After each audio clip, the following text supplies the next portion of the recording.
Que d'algues dans lepoint.fr du 13 mars 2023. L'algue Carena brevis a colonisé plus de 250 km de plage en Floride. Cette algue est présente naturellement dans le golfe du Mexique, mais la pollution de l'eau favorise sa prolifération. Cette algue est toxique pour les poissons. L'algue relâche des vapeurs toxiques et pestilentielles dans l'air. Les oiseaux, comme les mouettes, tombent tous malades. Et les habitants des zones touchées ressentent des symptômes similaires à des allergies saisonnières. Yeux qui piquent ou qui brûlent, peau et gorge qui grattent. Sexe en berne chez les insectes dans actuenvironnement.com du 17 mars 2023. Dans une étude parue le 14 mars dans la revue Nature Communication, des chercheurs de l'Institut Max Planck ont examiné les effets d'une forte dose d'ozone sur les mouches du vinaigre, Drosophila melanogaster. La quantité de phéromones émises par les drosophiles mâles, exposées à une concentration de 100 parties par milliard, semblable à un pic atmosphérique urbain, pendant 2 heures, s'est avérée radicalement inférieure à la quantité sécrétée par les drosophiles non exposés au gaz. De nombreux pollinisateurs comme les abeilles ou les papillons pourraient être victimes des mêmes conséquences.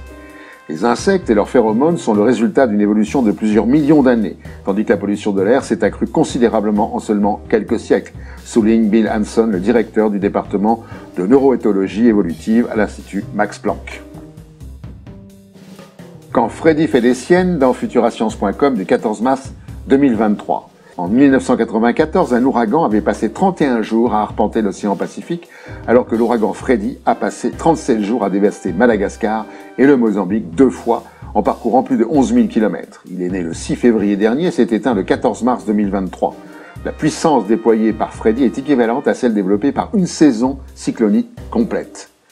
Le GIEC avait prévenu, avec le changement climatique, la région doit s'attendre à une augmentation de la vitesse moyenne des vents, des cyclones tropicaux et des précipitations associées, ainsi que de la proportion de cyclones tropicaux de catégorie 4 ou 5.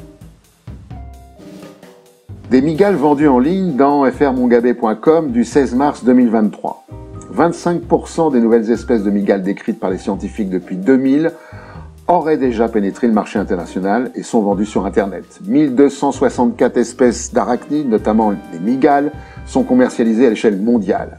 Capturer des centaines de milliers de spécimens d'une centaine d'espèces dans une partie du globe menace cette dernière d'extinction au plan local et entraîne une invasion d'espèces non indigènes. En outre, certains types d'acariens et de maladies vont se propager par le biais de ces animaux.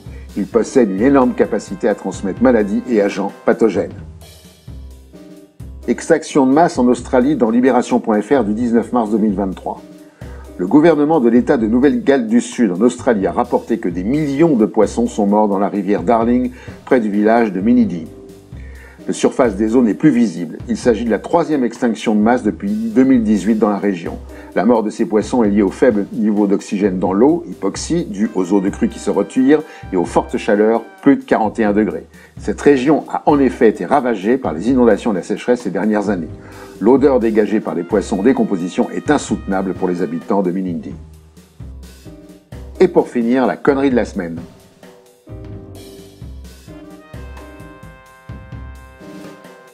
À la prochaine fois.